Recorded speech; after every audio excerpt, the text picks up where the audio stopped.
Hello, I'm Natalie Zett, and welcome to Flower in the River. This podcast, inspired by my book of the same name, explores the 1915 Eastland disaster in Chicago and its enduring impact, particularly on my family's history. We'll explore the intertwining narratives of others impacted by this tragedy as well, and we'll dive into writing and genealogy and uncover the surprising supernatural elements that surface in family history research. Come along with me on this journey of discovery. Hey, this is Natalie, and welcome to Flower in the River, episode 140, and I hope you're doing well. And thank you for all the kind comments. So glad that people enjoyed the stories of the telephone operators, many of whom became the Hello Girls of World War I, which we featured last week. But this week, we are returning to the historiography of the Eastland disaster. This is a key part of the academic work and academic writing I'm doing.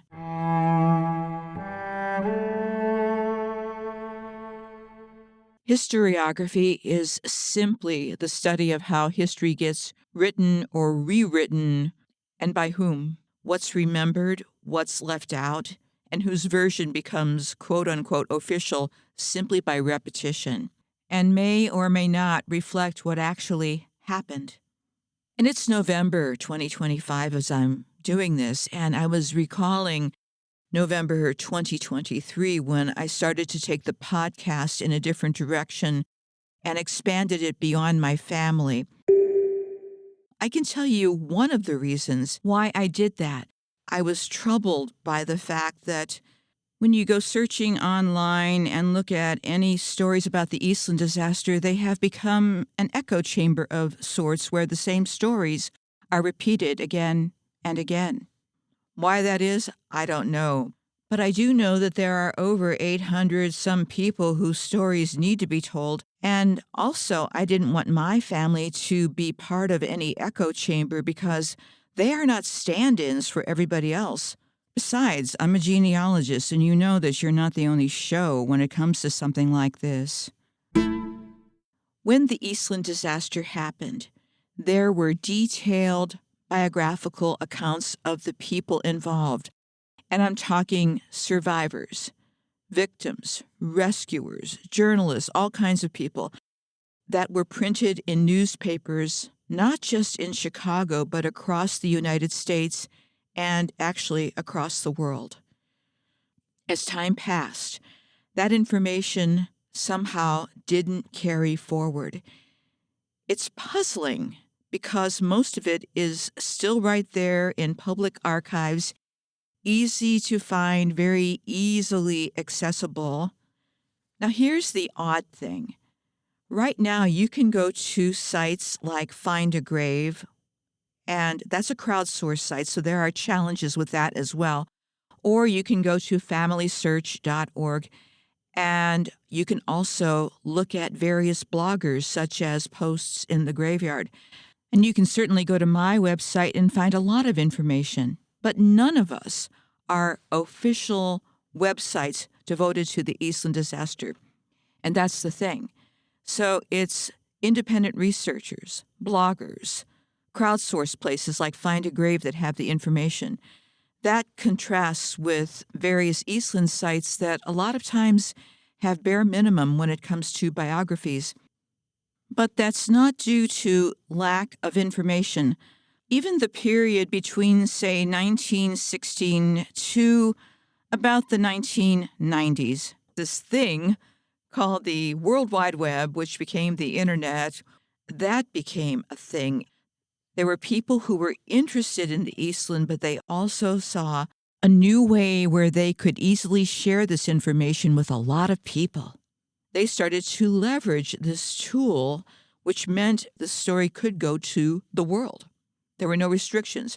There was no gatekeeping. And I want to continue talking about these early endeavors because they are so important to our understanding of the Eastland.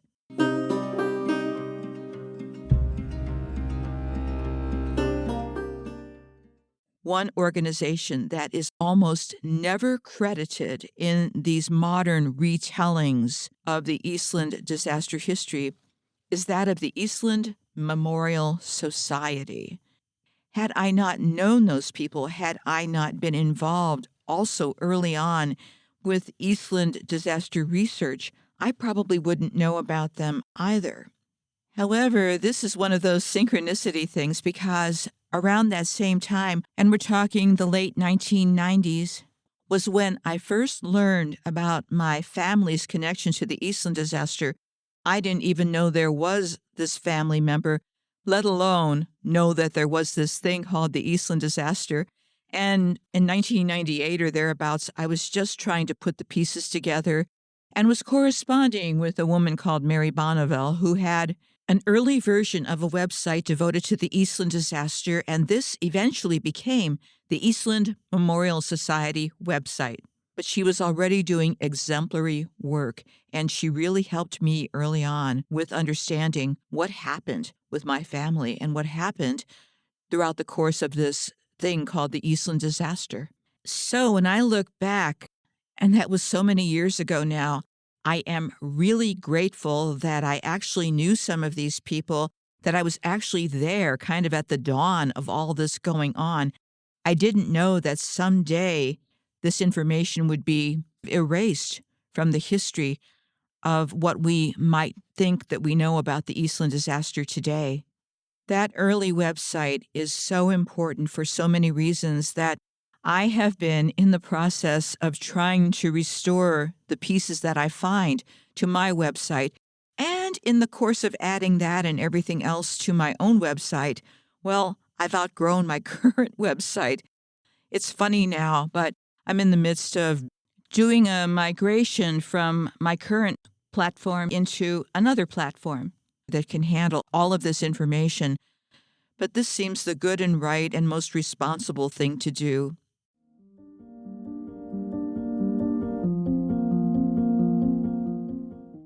Just the last couple of weeks, I uncovered more pages from their early, sadly now defunct website. And that would be courtesy of the Internet Archive's Wayback machine, where they catalog, among other things, older website pages. And this Eastland Memorial Society website is still remarkable, and it still holds up. In many ways, it's more complete than anything else we have today that pertains to the Eastland disaster, and I'll explain why.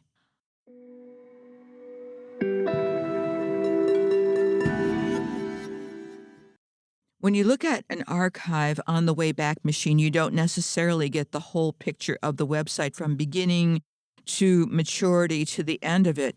What you have to do is put bits and pieces together, and it's not dissimilar from the ancient text studies I used to do in graduate school.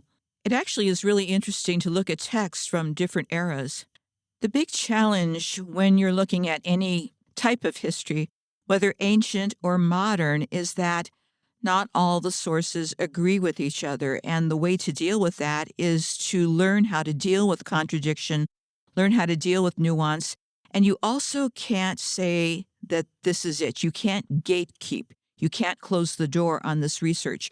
You have to always leave it open for new discoveries. That's what a responsible historian, a responsible genealogist, and a responsible independent researcher does. People like George Hilton will say, look, this is what I know at this time, but I invite other people to weigh in. So locating these particular pages from the Eastland Memorial Society, they act as a Rosetta Stone. They helped me translate all the rest of what was going on early on during that period. These pages provide a template for how to engage the past with the present and vice versa. They, of course, cited their sources. They let you know who authored an article, where they got the information from, and they did the same for photos. I took for granted that anyone would do this with history, but as we've learned, not everyone does this. So let's explore these pages, and hopefully you'll see what I'm talking about and understand better why they are so valuable. Here we go. We're going into the time machine. We're going back to the late 90s, early 2000s.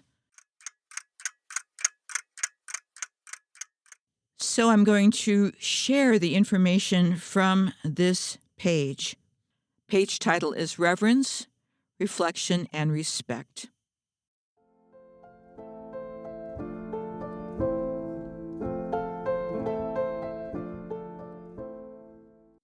The Eastland Memorial Society was founded in September 1998 by Mary Bonneville and Carl Supp.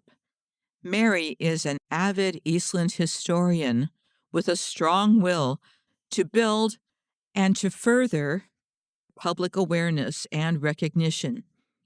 Carl is the grandson of two Eastland passengers, and so with a solid background of historical reverence, personal reflection, and ancestral respect, the society was born.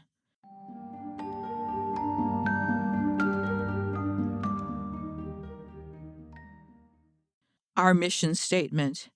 The purpose of the Eastland Memorial Society shall be to provide information and support for descendants of Eastland disaster victims, survivors, and others, to promote historical knowledge and remembrance of the disaster, and to plan and facilitate activities and projects which contribute to the commemoration of the disaster. The projects already discussed as undertaking include, but are not limited to, convincing the U.S. Postal Service to issue a commemorative stamp, erecting a prominent and appropriate memorial at the disaster site, planning the 100th anniversary activities, establishing an information archive, compiling descendants' recollections of oral histories, maintaining the Society website, increasing historical recognition of the disaster through print and mass media. Those individuals who are interested in joining and participating in the Eastland Memorial Society are encouraged to register.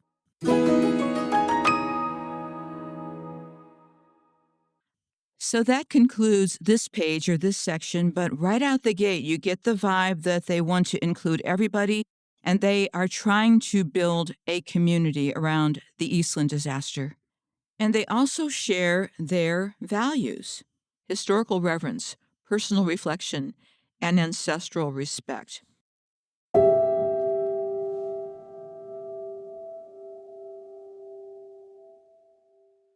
I'm sorry that they no longer exist because they had such a strong start.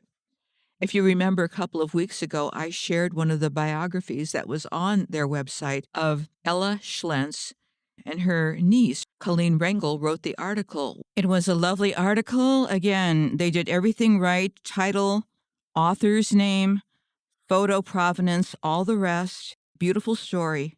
But by the time it made it to 2025, the authorship is gone and the narrative is flattened. I wish I could say that was an uncommon occurrence, but unfortunately, that's not the case.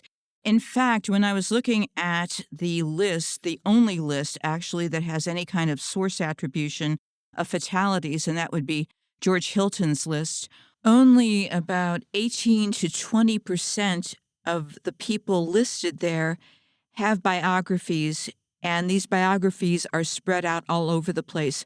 Some are very well done, others are very bare bones. But we will continue in our journey through the Wayback Machine and the Eastland Memorial Society. And now I want to transition to another page. I call this my Rosetta Stone page. You'll see why. When I saw what the Eastland Memorial Society did, it's a timeline, but what it does is it tells you the history of the organization from its beginning until its maturity. It doesn't really tell us when it's ended, but it gives us a huge through line, and also it increases trust because it's very transparent as to what happened, what they did, decisions made, etc. I've never seen anything like it, and I need to do something similar. What I did was I recreated sections of their website on my website so you can look at what they've done. It's easier to see something like this. And let's go through the timeline now, and you'll see how invaluable something like this is. It really is good practice for any individual, not to mention organization, to include its own timeline, not just to show when things happened, but to be transparent about its own evolution. A clear timeline also gives credit to those who came before and to the people who contributed along the way. It's an act of accountability and gratitude, I'd say, and it builds trust with anyone visiting the site.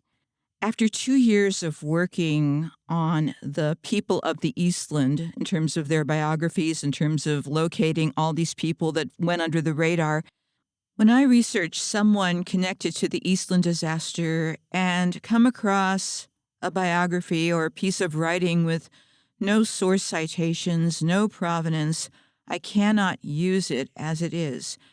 Doing so would risk plagiarizing something that may have already been copied from elsewhere.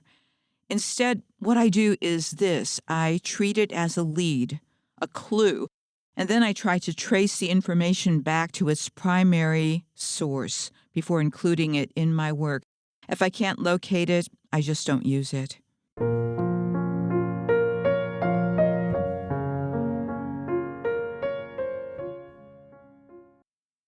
So, from the Eastland Memorial Society website, here is their timeline in their own words.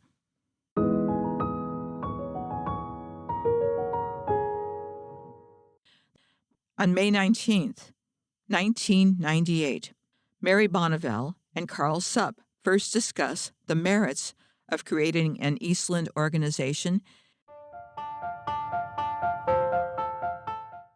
September 1st, 1998, the Eastland Memorial Society begins. November 2nd, 1998, they begin work on the website. December 2nd, 1998, George W. Hilton joins the Eastland Memorial Society.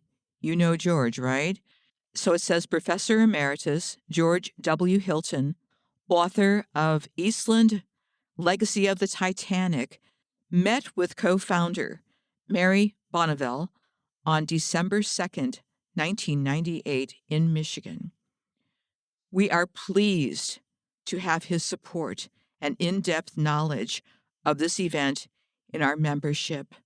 Welcome. Here's my commentary. That is the Dream Team.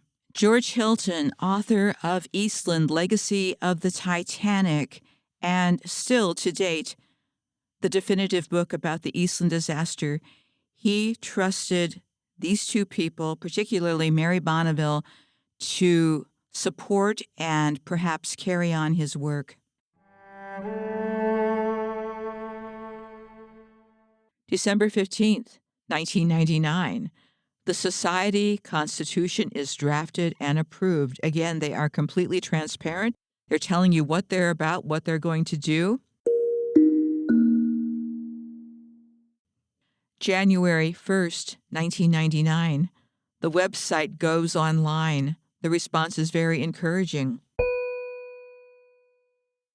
February 8th, 1999, the website wins the Anthrotech Site of the Week Award. I'm not sure what that is, but it sounds like a big deal.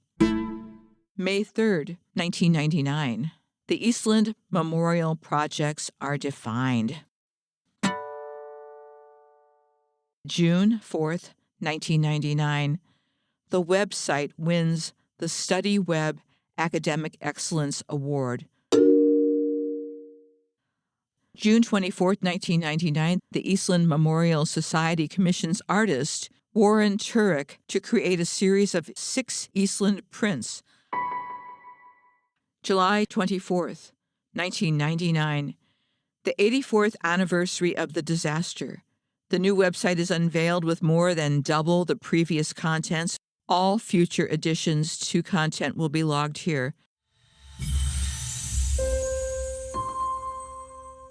Now, this next one is significant because on September 1st, 1999, they added the Arizona Republican News articles from July 25th through July 31st, 1915. Why is this significant? Back in 1999, the online newspaper world that we take for granted now did not exist. Google News Archive. What did we do back then? That was still years away. Google itself was barely a year old. Can you believe that? I can't believe it.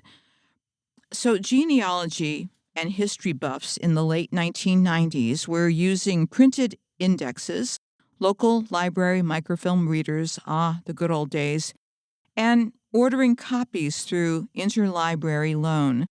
When the Eastland Memorial Society started uploading newspapers, this was not a common thing. They were actually ahead of their time. September 10th, 1999, additional information and pages added to the Chicago River Gallery. Be sure to read about the history of the Chicago River. If you click on this link, it should open a page that has several images, some of which are quite lovely. I'll leave a link to that in the show notes as well. September 27th, 1999. President and co-founder Carl Supp met with a photographer of the Chicago Sun-Times to contribute to an upcoming article to be written by Andrew Herman, the Sunday news editor of the Sun-Times. Carl was phone interviewed previously by Mr. Herman. October 4th, 1999. The Eastland Memorial Society forges a relationship with the Eastland Disaster Museum in Wheaton, Illinois, and the Chicago Maritime Society. We look forward to years of a wonderful partnership with these tremendous organizations. The Eastland Disaster Museum in Wheaton was Dave Nelson's project. Dave was the grandson of Elmer Nelson, who was an iron worker who happened to be working near the dock when the Eastland capsized, and he and fellow iron workers were summoned to help out and start blasting into the side of the ship to rescue people.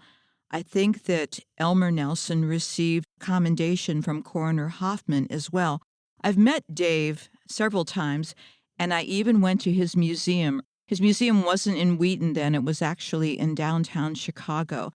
That's one of those that got absorbed into another museum, and also the history of this one needs to be pursued as well. October 7th, 1999. The Eastland disaster article runs in the Chicago Sun-Times.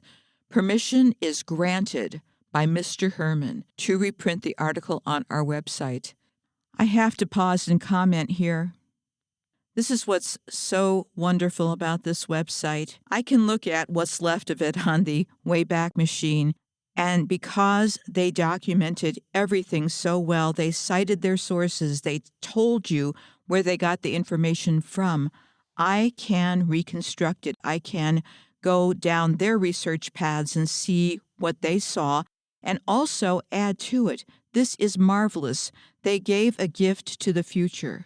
And that's what we as researchers need to think about as well. It's not just for us to hold on to, right? In summary, they did everything right as far as I can tell, and I'm grateful to them. They were about doing the work. They were about building the foundation. That's why I have such respect for this site, because it's really helping me as well.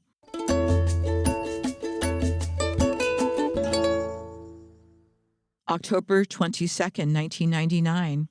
A Southern Minnesota high school librarian, Bonnie Adams, contributes the Eastland poem written by Carl Sandburg. Be sure to read the newly added Carl Sandburg biography and poetry.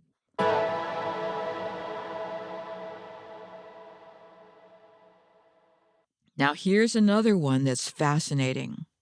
October 31st, 1999. Per request, the story of the Iroquois Theater fire is presented. The worst loss of life in a Chicago fire claimed 602 victims in 1903.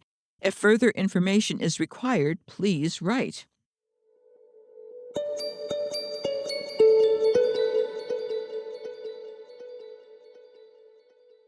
November 8th, 1999, added the list of victims from the Iroquois Theater fire.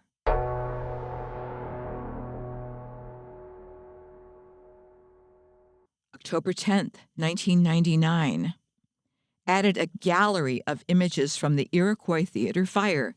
It is remarkable to see the similarities between these two tragedies. Pause for a second. Here's the thing. The Eastland Memorial Society was the first to pair the Eastland disaster with the Iroquois Theater fire. As far as I can tell, this has never been acknowledged in recent years, but this is where this partnership or pairing comes from. Since then, we have seen this, but they're kept kind of separate. November 11th, 1999, added an article from the State Journal Register in Springfield, Illinois. My thanks to Doug Pokorski and his editor for permission to reprint this article, which lends insight into the impact of the disaster on other cities. What I so appreciate about them and what makes it easy for me now to research this is that, of course, they gave source citation, but they also noted that they asked for permission and they got it. They didn't take the article and rework it and flatten it. They presented the article as it was. November 14th, 1999, added comprehensive website search capabilities. Try it out. Search capabilities were very new in 1999. This is an interesting history, too, of the web. I was around during that time doing website development as well, and it was so exciting trying to figure out how to make everything work. Okay, November 15th, 1999, the history of Western Electric is added to the website. Many people have asked questions regarding Western Electric, and hopefully we've answered all of them. December 12th, 1999. On this Sunday, the site of the Eastland disaster was examined by members of the Underwater Archaeological Society of Chicago, led by Tim Woolsey and Sam Frank. Although spirits were high, no artifacts related to the Eastland were recovered. I want to thank everyone who stopped by to visit. All of you were the real treasure that day. January 14th, 2000, added a letter from the Eastland Disaster Museum explaining their origin, motives, and generosity. I encourage everyone to view this incredible collection.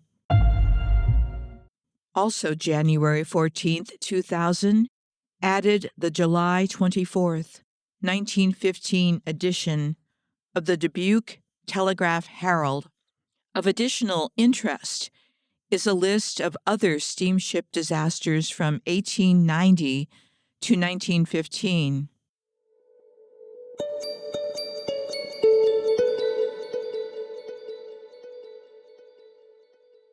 January 19th, 2000, co-founder and president Carl Supp will be visiting the current Titanic exhibit on display in Toronto, Canada, before it moves to Chicago after it closes in Toronto on February 10th. Look for more details soon.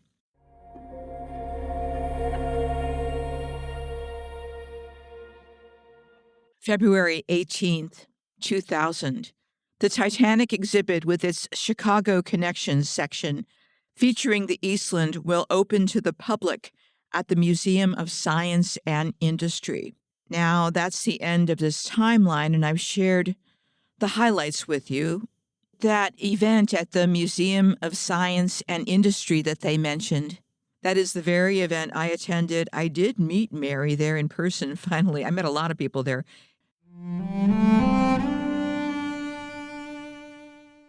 But in modern or more recent retellings of this event, there's no mention of this organization, by the way, that I could locate. So I'm really grateful that I was able to at least get some of their website back, and I will keep adding it to my website so you can look at it. And there's one more section of their website that I want to share with you for this episode.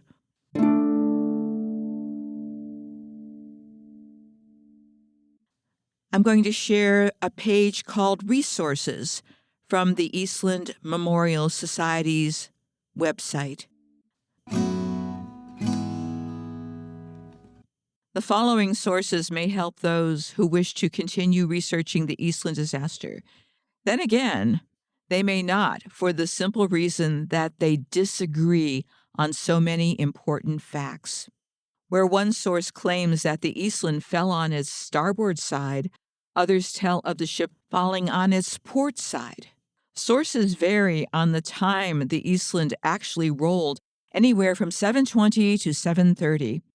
There are variances in the spelling of names of the ship's officers. Different sources also list completely different ships as those which were to take part in the Western Electric excursion that day. Death toll statistics range from 835 to 844. There may be even more discrepancies yet to be discovered. In any case, researching the Eastland disaster is no easy task. Regardless, any source will provide slightly different accounts and perspectives, and some relate eyewitness testimonials that cannot be found in other sources. Below is a list of recommended sources. There may be other resources, but these are the most comprehensive encountered to date. So that's the end of that introduction passage to this page, and the page is called Resources. The first one is George Hilton's book, Eastland, Legacy of the Titanic. And listen to this commentary that Mary wrote, quote, "To call this book thorough and detailed would be a great understatement. Hilton's book is so thoroughly researched that readers will be inundated with more details about the Eastland than they will ever remember or care about. However, I believe this source to be the most accurate, and I would recommend it to anyone who wants to develop a strong sense of the ship's history. While the naval technical jargon is difficult to understand at times, it is not insurmountable to a tenacious reader. The most notable characteristic of this book, other than the photographs of the ship before, during, and after the disaster, is a list of the names, ages, and occupations of the victims," end quote. So there's a little bit of humor in that, and I definitely understand what she's talking about there because I, too, found that book overwhelming. But here's the thing, I had to grow into that book. And these many years later, here are some of the gifts from this book. Hilton's list, which the Eastland Memorial Society repurposed and put on their website, is the only source-cited list of Eastland disaster victims that I have ever been able to find. I've seen spreadsheets, but there's no source citations. Once again, the pattern of no source citations. The thing is, where did you get this information from? You weren't born knowing it. And that remains a challenge and sticking point when doing this type of research. George Hilton was a scholar. He was a historian. He didn't do this with an agenda in mind. He didn't do this with the thought of creating marketing or branding out of this. He wanted to do the history. He also welcomed new life, new information into his research. The next resource is a video, and I've seen this video. It is available on, guess where? The Internet Archive. It's called The Eastland Disaster, and it was produced by Southport video of Kenosha, Wisconsin in 1999. This is a wonderful piece of history. Here is what was written about this. Quote, Southport Video has produced a 55-minute documentary about the Eastland disaster. It is titled The Eastland Disaster, and it covers the background of the vessel, information on the actual disaster, and the story of the ship following its salvage and restoration. The film shows many different pictures of the ship, the disaster scene, and the individuals involved. Most notably, the video features testimonials from several people who have researched the Eastland extensively, including Dr. George Hilton, author of Eastland: Legacy of the Titanic. What Mary Bonneville didn't mention is that she too is in this video. You can only find this video on the Internet Archive, by the way. I've not been able to find it on YouTube, which is a curious thing too. Why was this not carried forward and promoted as part of the historiography of the Eastland disaster? I have it on my website, and I'll try to figure out if I can post it on YouTube without running into copyright issues. I never want to do that.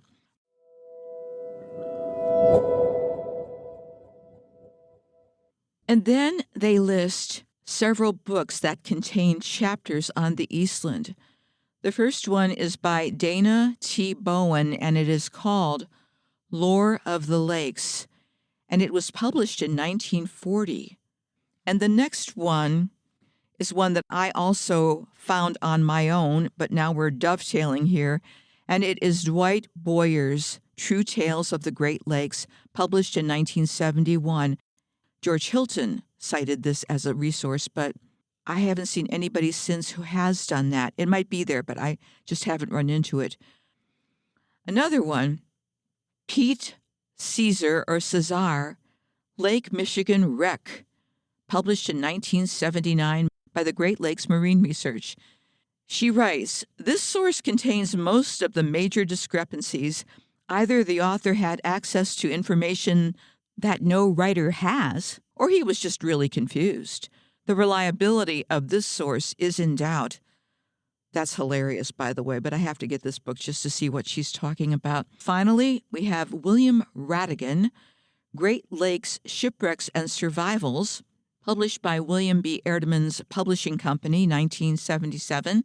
And there's no description for that, but she leaves us with some sage wisdom that was completely appropriate for that time period. Quote, visiting your local library to check out microfilm of newspaper articles from the week following July 24th, 1915 can be fruitful, especially if you live in the vicinity of the Great Lakes. End quote. This website gives us evidence of the groundbreaking work that once upon a time was done on the history of the Eastland disaster. What I so appreciate about this site is that they are so honest. They're telling you how difficult this type of research is, and they're not smoothing it out. They're not turning it into a slick product. They're just saying, this is what we have. We hope others will join us. We want to be of assistance and support to you if you are doing this type of research, but we don't have all the answers. They're not anointing themselves as the authorities or the experts. They're just fellow travelers through this history. In the 2 years that I have done very deep research into the history of the people of the Eastland disaster, in a lot of ways it almost feels as if I'm starting over at square one because of the removal of so much provenance, source citation, and don't forget the death toll, which was always an estimate, by the way.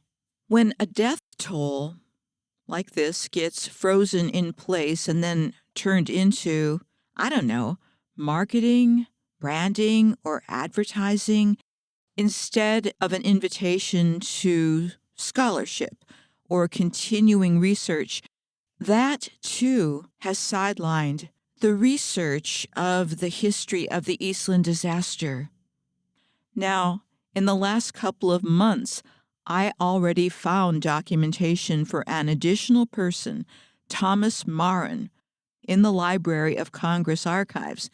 This is someone that George Hilton inadvertently left out of his original death toll estimate. And to his scholarly credit, George Hilton himself said this number wasn't final, and he encouraged other researchers to keep doing their thing and add to the record. He knew more information would come to the light as time went by. And in addition, I've also identified 2 more people who died years later from illnesses they developed after being rescued from the Chicago River on the day of the Eastland disaster. Well, this episode needed to be produced because this finding is so incredible, but I realize that it may not be of great interest to most people, but for genealogists, researchers, historians, this is a chance to look under the hood because I do want you to see what I'm seeing, and I'm much more in alignment with the way that the folks of the Eastland Memorial Society approach their work. I want it to be transparent. I want to tell you about the frustrations I run into. However, remember, there's always good news, and even if something is erased, I just finished actually a course on the history of Stalin. And Stalin was one of the original people who was really good at rewriting history, including airbrushing photos. If he didn't like somebody, they disappeared from the original photo. This is fascinating, by the way. Here we think we're so modern with our AI and all the things we can do. The precedent was set a while ago. And the other bit of inspiration comes from author and scholar and genealogist Hank Jones. He has said many, many times, when you're in pursuit of your ancestors, and we can widen what ancestors mean in this case, remember, they are waiting to be found. They want to be found. I would have to say, after all these years of research, searching my own family members and now searching the people of the Eastland disaster, what Hank Jones said is true. They're waiting to be found. They don't make it easy to be found, but there's always something that you can grab onto that opens their world up. So I take heart in that as I do this research. Yes, I wish it had been handled differently, but you know what? I can do nothing about that. The only thing I can do is try to do it the way that makes sense, that is the most ethical, and the way that follows the tradition of those who have gone before me, and that would be George Hilton. That would be the folks of the Eastland Memorial Society. The template's there. We just have to follow it. And we will continue following it because there's so many more exciting, fascinating, compelling stories, and we'll tell them. Take care. Have a great week, and I will talk to you next week.